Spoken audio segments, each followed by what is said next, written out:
A man walked up to Bruce Lee at a Hollywood party and said, in front of everyone, "You're a movie star. Not a real fighter. Try that on me." The room went dead silent. Cameras stopped. Glasses stopped clinking. 50 people held their breath waiting for an explosion, waiting for the man they had seen move like lightning on screen to prove something, to react, to rise to it. But Bruce Lee didn't move. He didn't step forward. He didn't raise his voice. He didn't even change his expression. He just looked at the man calmly, completely, the way a person looks at something they have already understood, and he said 6 words. 6 words that ended the conversation before it could begin. 6 words that silenced the challenger, shifted the entire energy of the room, and left 50 people standing there, realizing they had just witnessed something far more powerful than any fight could have been. We'll get to those 6 words. But if I told you now, you'd miss everything that makes them matter. Because those words didn't come from talent. They didn't come from fame or muscles or movie contracts. They came from a life, a specific, extraordinary, quietly painful life that most people who quote Bruce Lee know almost nothing about. Most people know the image, the nunchucks, the shout, the way he moved like the laws of physics were more like suggestions. They know the posters and the movies and maybe a quote or two. What they don't know is the boy who was turned away. The young man who was told, directly and without apology, that America didn't want his face on its screens. The fighter who won a challenge match and went home dissatisfied, not because he barely won, but because he felt it took too long. The philosopher who filled thousands of pages of notebooks, trying to get to the truth of what a human being actually is. That is the man who was challenged at that party. And when you understand who he really was, where he came from, what he endured, what he built in silence while the world looked the other way, those 6 words won't just make sense. They'll change the way you see yourself. Stay with me. This story is just getting started. Bruce Lee was born on November 27, 1940, in San Francisco, but raised in Hong Kong, in a world that did not go easy on him from the very beginning. His father was a well-known Cantonese opera star. His mother was Eurasian, part Chinese, part German. That mixed heritage followed Bruce everywhere he went, like a shadow he never asked for. In Hong Kong, he was too Western to be fully accepted. In America, he was too Chinese to be taken seriously. He existed in the space between 2 worlds, belonging completely to neither, and he learned that lesson young, in the way children learn hard lessons, through exclusion and silence and the particular sting of being looked at like you don't quite fit. Most kids in that position shrink. They find the edges and stay there. Bruce Lee moved toward the center instead. By his teenage years, he was getting into street fights regularly across Hong Kong, not because he was cruel or reckless, but because he grew up in neighborhoods where weakness was read as an open invitation. If you couldn't defend yourself, someone would eventually test that. Bruce decided early that he would never be tested twice by the same person.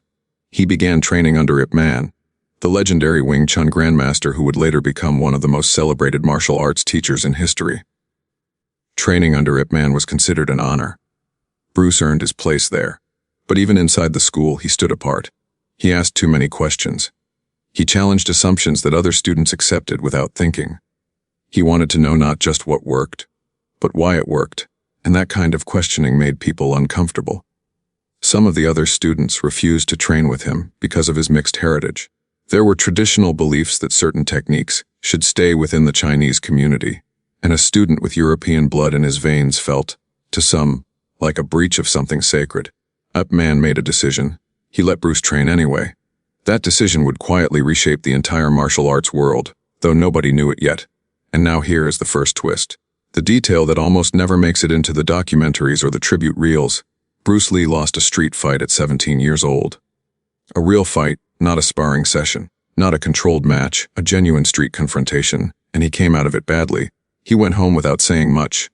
His father saw his face and didn't push. That night, Bruce sat with it. The embarrassment, the shock, the particular humiliation of someone who had trained and still lost, who had prepared and still been found lacking.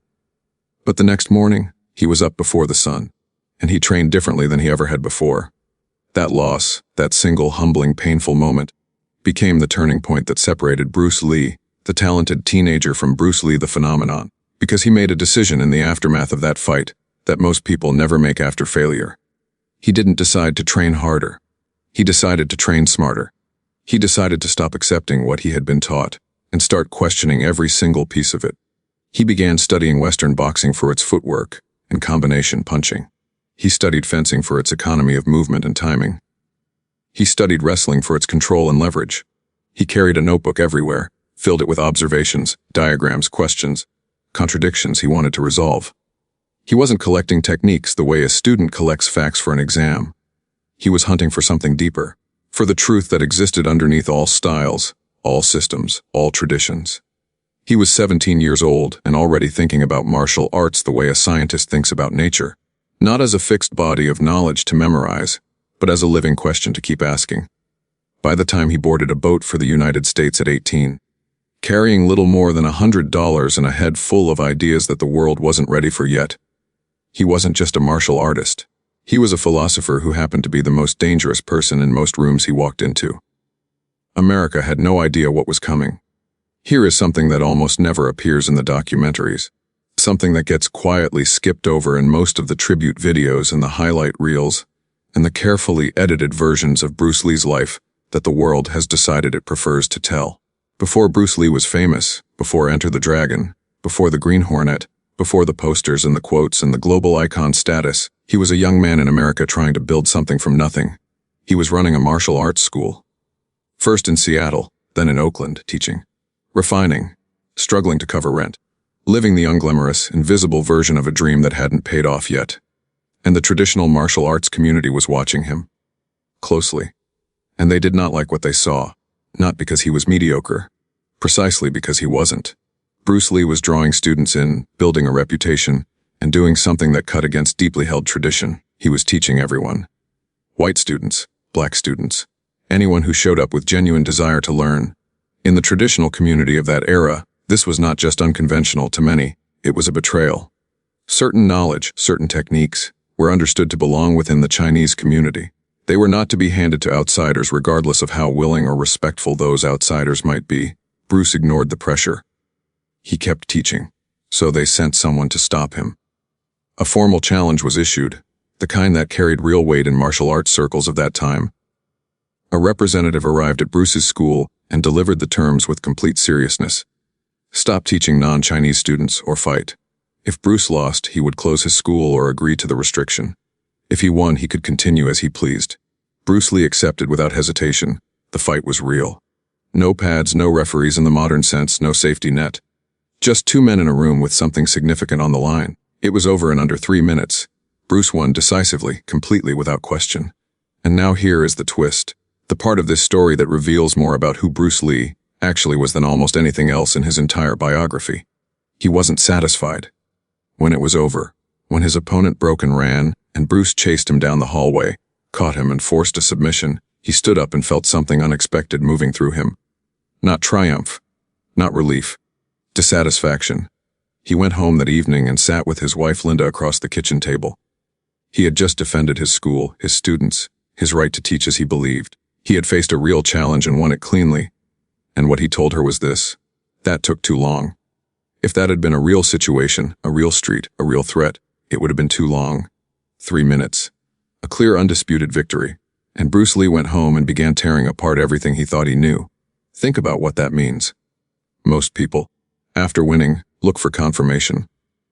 They look for evidence that what they've been doing is working, that their training is correct, that they're on the right path.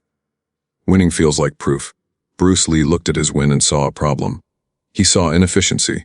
He saw moments where he had relied on habit instead of instinct, on learned patterns instead of pure response. He saw the gap between what he had done and what he believed was actually possible, and that gap troubled him more than any loss ever could have. That dissatisfaction, that ruthless, almost uncomfortable refusal to accept good enough even in the face of victory, is what gave birth to Jeet Kune Do, the way of the intercepting fist. A name that, he was always careful to clarify, pointed at something the way a finger points at the moon. The name was not the thing. The thing was the idea underneath it. Absorb what is useful. Discard what is useless. Add what is essentially your own. Not a style, not a system with a fixed syllabus and a belt hierarchy and a set of forms to memorize, a living, breathing philosophy of movement and thought that demanded the practitioner keep questioning, keep evolving, never fossilize into comfort. It would go on to influence every major combat sport and martial arts discipline on the planet. Mixed martial arts, the entire concept of cross-training, of taking what works from every system and leaving the rest behind, traces a direct philosophical line back to that afternoon in Oakland. Back to a fight that lasted under 3 minutes. Back to a man sitting at a kitchen table, unhappy with a victory most people would have celebrated for years. But Hollywood still didn't want him. And that particular wound, quieter than any street challenge, slower to land, harder to shake, was still waiting for him just around the corner. By the mid-1960s, Bruce Lee was living inside a contradiction that would have broken most people. On one side, he was training some of the most powerful men in Hollywood. Steve McQueen, one of the biggest movie stars on the planet at that time, was his student. James Coburn, the actor, paid serious money to learn from him and considered Bruce one of the most remarkable human beings he had ever encountered. Roman Polanski trained with him. Kareem Abdul-Jabbar, one of the greatest basketball players in history, sought him out specifically because he wanted to learn from the best and understood that the best was Bruce Lee. These were not casual acquaintances. These were men who respected him deeply, who spoke about him with a reverence that went beyond what you'd say about a good instructor. They saw something in him, a quality of presence, of intelligence, of physical and philosophical mastery that they recognized as genuinely rare. And yet, when the cameras turned on, and the studio started making decisions about who would appear on American screens, that respect evaporated into the air like it had never existed. Bruce Lee.Certain tested for the lead role in a television series called Kung Fu, a show that, by most honest accounts, was built substantially around ideas and concepts that Bruce himself had developed and pitched. The premise, the tone, the spiritual dimension woven into the martial arts, these carried his fingerprints unmistakably. He didn't get the role. The part went to David Carradine, a white actor with no martial arts background who had to spend considerable time learning to approximate the movement of someone who had been training since childhood. Carradine was talented in his own right. That isn't the point. The point is that the man whose vision had shaped the show, the man who could have inhabited that role with a depth and authenticity no one else could match, was passed over for a reason that had nothing to do with ability. Studio executives said it plainly: American audiences were not ready for a Chinese lead actor. Bruce Lee found out by reading it in the industry trades. Not from a phone call, not from a conversation. From a page in a publication, the same way a stranger would have found out. Let that sit for a moment. The architect of the vision, informed of his own rejection through the newspapers, he could have collapsed inward. He could have redirected that pain into bitterness, into the kind of slow, burning resentment that hollows a person out over years until there's nothing left but the grievance. Many people in his position would have. Many people with far less reason have. Instead, Bruce Lee boarded a plane to Hong Kong. And this is where the story turns in a direction that nobody who dismissed him could have predicted, because it was there, in the city he had left as a restless teenager looking for something bigger, that the world finally caught up to what he actually was. His first Hong Kong film broke box office records. Not marginally, dramatically, historically. Audiences responded to him with a fervor that surprised even people close to him. They weren't just watching an action movie. They were watching someone who moved and spoke, and carried himself with a quality that the screen almost couldn't contain. The camera loved him in the way it loves very few people in any generation. Hollywood noticed immediately. Enter the Dragon was greenlit. A major international production, co-financed by Warner Bros., designed to introduce Bruce Lee to the global audience that the American television industry had decided wasn't ready for him. He poured everything into it. The choreography, the philosophy, the years of quiet refinement that had happened while the doors were closed. He was 32 years old. He was sharper, deeper, more fully himself than he had ever been. He was finally exactly where he had always been headed. And then came July 20, 1973. Enter the Dragon had not yet been released. Bruce Lee lay down after complaining of a headache. He never woke up. The film that was supposed to be his beginning arrived in theaters 6 weeks later, and became a phenomenon watched by a man who was no longer alive to see what he had built.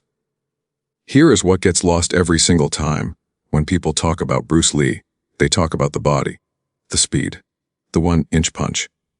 The way he could drop into a stance and make every person in the room suddenly aware that they were standing very close to something they didn't fully understand. They talk about the physical dimension because the physical dimension is what the camera captured, and the camera is what most people have access to. But the people who actually knew him, who sat with him, trained with him, talked with him late into the night, they tell a different story. They say the fighting was almost secondary. They say what made Bruce Lee genuinely extraordinary wasn't what his body could do. It was what his mind refused to stop doing. His personal library contained over 500 books at the time of his death. Not martial arts manuals, though those were there too: philosophy, psychology, physiology, poetry.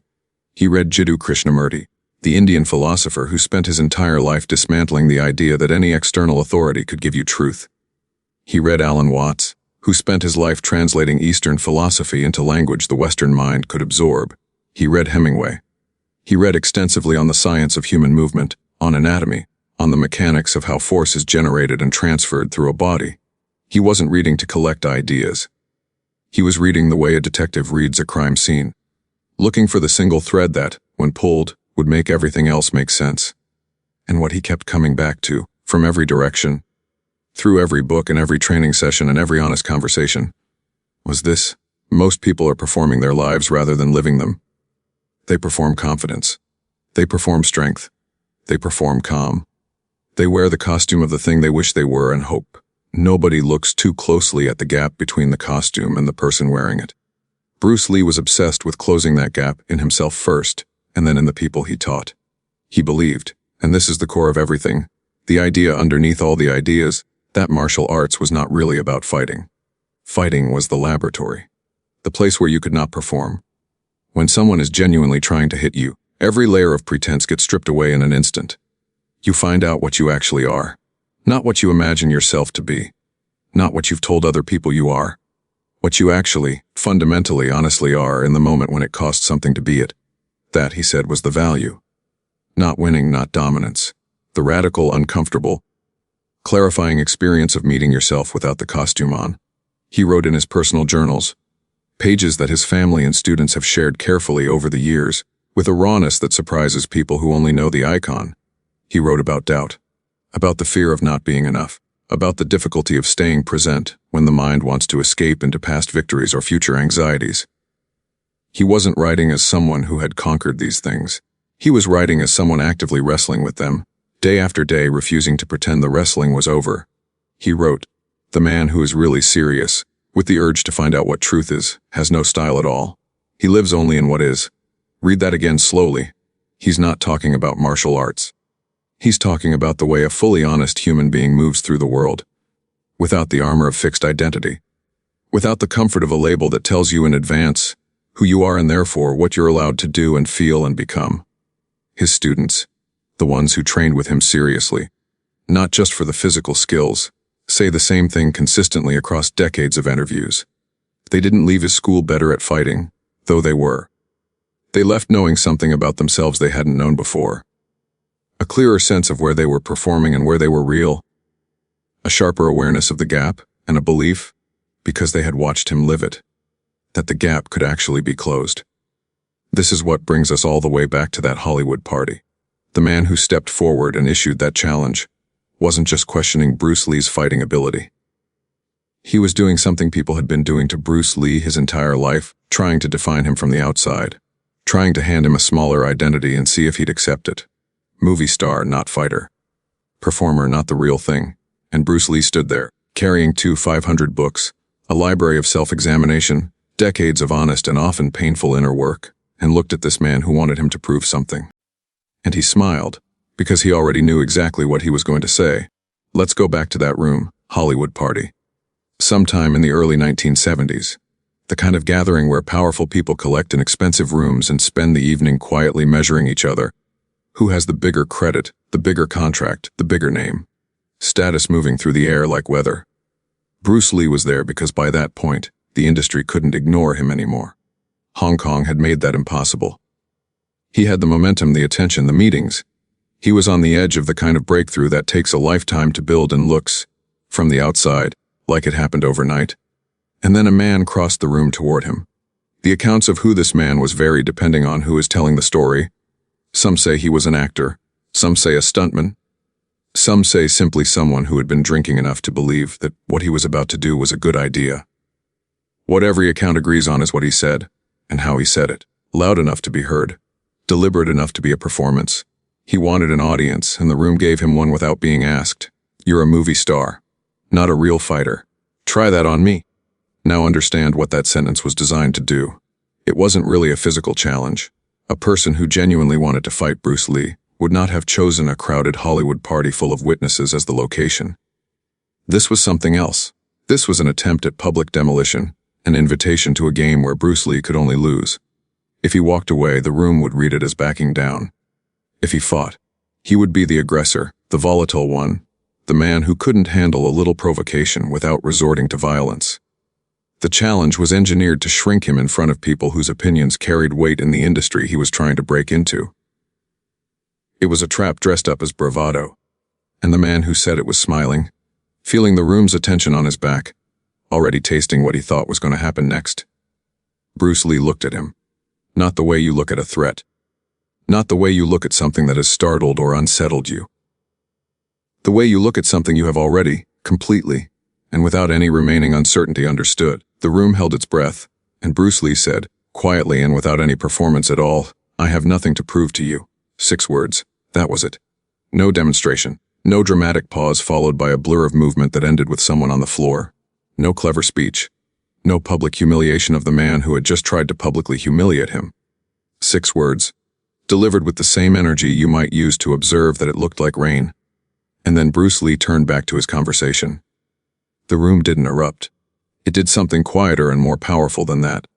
It settled the way a room settles when something true has just been said in it. People exchanged glances. A few people who had been watching with the anticipation of a spectacle found themselves standing there with something unexpected moving through them. Not excitement. Something closer to recognition. Because everyone in that room understood, on whatever level they were capable of understanding it, what they had just witnessed. The man with the challenge had brought a weapon designed to force a reaction, and discovered that it had no target. You cannot destabilize a person who is not standing on the ground you're trying to shake. You cannot reduce a man who has already done the hard, private, years-long work of knowing exactly what he is. The challenge required Bruce Lee to be uncertain about his own identity, to need the validation of a public victory to feel secure, to be, underneath the surface, as hollow as the man challenging him was hoping. He wasn't any of those things. I have nothing to prove to you. Think about how much life you have to have lived to say that sentence and mean it completely. Think about how many times you have to have faced the real version of that challenge. Not at a party, not in front of an audience, but alone, in the dark with no one watching, and answered it honestly, before those 6 words become something you can say without flinching. Bruce Lee had lived that life. He had done that work.